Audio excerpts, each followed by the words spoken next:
बिस्मिल्लाहिर्रहमानिर्रहीम अस्सलाम वालेकुम। आज के लेक्चर में हम डिस्कस करेंगे टोटल इंटरनल रिफ्लेक्शन की जो दो एप्लीकेशन है, light pipe and endoscope. Previous lecture में हम लोगों ने टोटल ऑप्टिकल फ़ाइबर को डिस्कस किया था।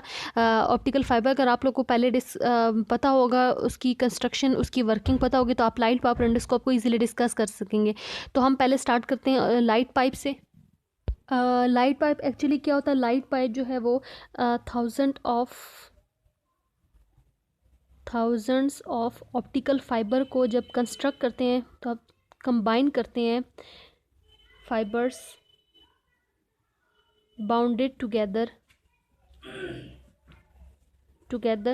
तो उसके रिज़ल्ट में जो आप लाइट पाइप है वो तैयार होती है। ठीक है, बहुत सारे बारीक बारीक जो है वो आप लोगों ने क्या करना है कि हम लोगों ने यहाँ पे बहुत ही बारीक जो है वो इस तरह के ऑप्टिकल फाइबर्स ले लिए, जो कि बिल्कुल थ्रेड, बिल्कुल हेयर साइज़ के होते हैं। और जो ऑप्टिकल फाइबर है वो हम लोगों ने देखा था एक्चुअली क्या होता है कि उसमें हम लोग इनर वाला जो पार्ट है वो made up of the glass या प्लास्टिक से मिल के बना हुआ होता है। ठीक है, और उसको हम लोग इनर वाले पार्ट को हम लोग क्या कहते हैं, कोर। उसका रिफ्रैक्टिव इंडेक्स जो होता है वो हाई होता है, और अपर वाले पार्ट जो होता है उसे हम क्लैडिंग कहते हैं, उसका refractive index as compare to core जो है वो कम होता है। ठीक है, इसकी रीज़न ये है कि जितनी इनर का जितना ज़्यादा रिफ्रैक्टिव इंडेक्स हाई होगा उतनी ही लाइट बेंड होगी, और उतनी ही लाइट बेंड होगी तो विद इन द ट्यूब के अंदर ही रहेगी, टोटल इंटरनल रिफ्लेक्शन का फिनोमेना होगा। ठीक है, तो ऑप्टिकल फाइबर की जो वर्किंग प्रिंसिपल थी वो कहती है टोटल इंटरनल रिफ्लेक्शन का फिनोमेना था। ठीक है, अब लाइट पाइप में ये होता है कि थाउजेंड ऑफ ऑप्टिकल फाइबर्स होते हैं, और को किसी भी फ्लेक्सिबल ट्यूब में जो है वो हम कंबाइन कर देते हैं, तो उसके रिजल्ट में एक लाइट पाइप जो है वो डिज़ाइन होती है। अब ये किस लिए यूज़ होते हैं, ये ज़्यादातर इंजीनियर्स वगैरह या डॉक्टर्स वगैरह इसको यूज़ करते हैं।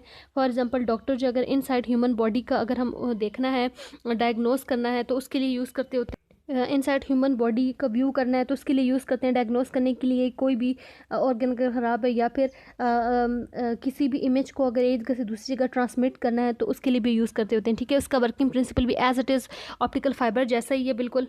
ये लाइट पाइप है, यहाँ पे फाइबर, ऑप्टिकल फाइबर के जो है वो बंडल्स यूज़ करते हैं। ठीक है, और उनको किसी फ्लेक्सिबल ट्यूब में इनक्लोज कर देते हैं। अब लेट सपोज ये एक इमेज को भी ट्रांसमिट करता है from the one place to another, तो किस तरह करता है, लेट सपोज करें कि ये स्मॉल ए यहाँ पे लिखा हुआ है, कैपिटल ए छोटे वर्ड में लिखा हुआ है। ठीक है, इसका इमेज जो है वो कम है, this is the transmitted image. ठीक है, तो अब ये क्या होगा कि यहाँ से लाइट जो है वो कोई भी विजिबल लाइट जो वो इंसिडेंट कराएंगे, तो यहाँ पे वर्किंग इसको बिल्कुल ऐसी होगी कि यहाँ पे जो आपने एंगल ऑफ इंसिडेंस रखना है वो क्रिटिकल एंगल से, ये जो ग्लास का है उसके ज़्यादा होना चाहिए, ताकि सारी की सारी जो है लाइट रिफ्लेक्ट कर सके, और विद इन दिस ट्यूब के अंदर ही रहेगी, ग्लास के अंदर ही रहेगी। ठीक है, यानी इसकी सरफेस के साथ इस तरह ये विद इन द ग्लास ही रहेगी। ठीक है, अब यहाँ पे क्या होगा, ये यहाँ पे जब इमेज आएगा तो उस that image is basically projected image, जिस इमेज को आपने ट्रांसमिट किया था और इसको आपने व्यू करना है। ठीक है, उसके सामने हम यहाँ पे कोई कैमरा या फिर कोई भी बेसिकली ज़्यादातर हम यहाँ पे लेंस रख देते हैं। ठीक है, हम यहाँ पे कौन सा लेंस रखते हैं, कन्वेक्स लेंस, जिसे मैग्नीफाइंग ग्लास भी कहते होते हैं। ठीक है, वो कन्वेक्स लेंस ट्रांसपेरेंट चीज़ है, ग्लास से मिल के बना होता है लेंस बेसिकली। तो यहाँ पे अब ये इमेज जब लेंस में से उसका जो रे ऑफ लाइट है वो लेंस में से पास होगी, तो क्या होगा, यहाँ पे जो उसका इमेज स्क्रीन के ऊपर बहुत मैग्नीफाइड या लार्ज इमेज जो है वो हम ऑब्टेन कर सकेंगे। ठीक है, तो ये आपने इमेज को भी ट्रांसमिट करने के लिए यूज़ कर सकते हैं, या फिर अगर इनसाइड द ह्यूमन बॉडी अगर कोई डायग्नोस करना है तो उसके लिए भी हम जो है वो लाइट पाइप यूज़ करते होते हैं। ठीक है, अब पढ़ लेते हैं कि इंडोस्कोप बेसिकली क्या चीज़ होती है। ठीक है, एंडोस्कोपी एक्चुअली क्या होती है, एंडोस्कोप एक मेडिकल इंस्ट्रूमेंट होता है जो कि डायग्नोस करने के लिए, या फिर कोई भी सर्जिकल कोई सर्जरी वगैरह परफॉर्म करने के लिए, या इनसाइड द ह्यूमन बॉडी जो है वो ऑर्गन वगैरह को चेक करने के लिए हम लोग यूज़ करते होते हैं। बेसिकली ऑर्गन जो एंडोस्कोप है वो डिफरेंट ऑर्गन की हो सकती है, स्टमक की, ब्लैडर की, थ्रोट की। तो स्टमक एंडोस्कोपी हम कहते होते हैं gastroscope, and for the bladder cystoscope, and for the throat the endoscope is use, that is called bronchoscope. ठीक है, तो इस तरह की काफ़ी सारी एंडोस्कोपी जो है डिफरेंट ऑर्गन की हो सकती है।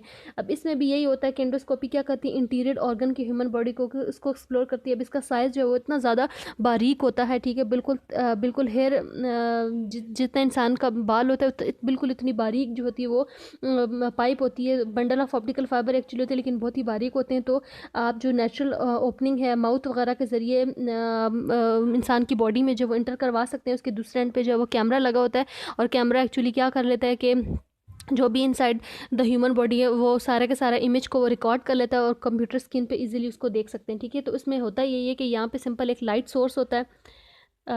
हम कोई भी विजिबल लाइट जो है वो यूज़ करते होते हैं। This is basically a light source. यहाँ से लाइट जो है वो आ रही होती है इस तरह, और लाइट किस में से पास करी, ये ऑप्टिकल फाइबर है। ये लाइट सोर्स हम यहाँ पे यूज़ करते हैं जो कि टोटल इंटरनल रिफ्लेक्शन के फिनोमेना पे ही वर्क कर रही होती है, ठीक है। अब यहाँ पे ये कोई भी ऑर्गन वगैरह है जिस ये लाइट सोर्स जब इस ऑर्गन वगैरह पे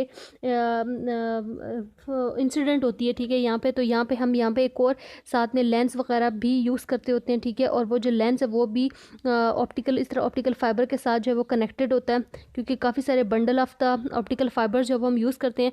अब ये इस इमेज लाइट का जब इमेज इस ऑर्गन पे पड़ेगा, ठीक है, तो वो रिफ्लेक्ट बैक होके इस लेंस के ज़रिए जो है वो पास करेगा, ठीक है। लेंस के ज़रिए पास करेगा तो वो जो भी इमेज का जो भी इस ऑर्गन का इमेज होगा वो यहाँ पे आगे, यहाँ पे एक कैमरा वगैरह लगा होता है, ठीक है, या लेंस वगैरह लगा होता है।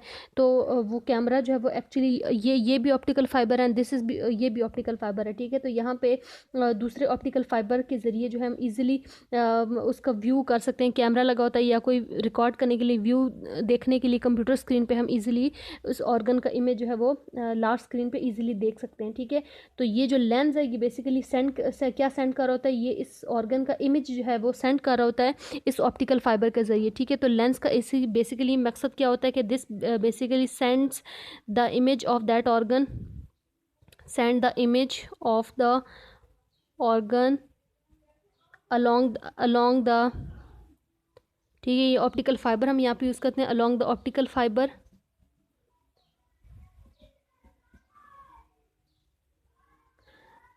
ऑप्टिकल फाइबर, और किसके ज़रिए वो इमेज जाके पहुंच जाता है टू द कैमरा, ठीक है। कैमरा तक वो इमेज जो है वो इजीली पहुंच जाता है। तो इजीली हम जो है वो किसी भी ऑर्गन का या किसी भी जिस्म के किसी भी हिस्से का अगर आपने एंडोस्कोपी करनी है तो उसके लिए हम यहाँ पे ये एंडोस्कोपी के लिए ये कंस्ट्रक्शन या लाइट पाइप या ऑप्टिकल फाइबर के ज़रिए हम इजीली कर सकते हैं, ठीक है।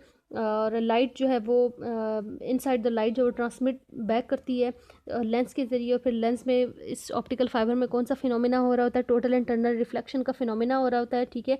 ये जो एंडोस्कोपी होती है ऑप्टिकल फाइबर ये इतनी फ्लेक्सिबल होती है कि अगर इसकी दूसरे एंड पर यहाँ पे हम कैमरा लगा देते हैं, कैमरा एक्चुअली क्या कर रहा होता है, सारा व्यू रिकॉर्ड कर रहा होता है और उस व्यू को हम ईजिली कंप्यूटर्स जो डॉक्टर्स वगैरह हैं वो कंप्यूटर स्क्रीन पर देख सकते हैं, ठीक है। तो ये हमारे पास ये ऑप्टिकल एप्लीकेशन कंप्लीट हो गई है टोटल इंटरनल रिफ्लेक्शन की। अब अगले लेक्चर में हम 12.7 जो टॉपिक है रिफ्रैक्शन थ्रू प्रिज्म, के प्रिज्म में रिफ्रैक्शन का फिनोमेना किस तरह होता है लाइट का, तो उसको डिस्कस करेंगे।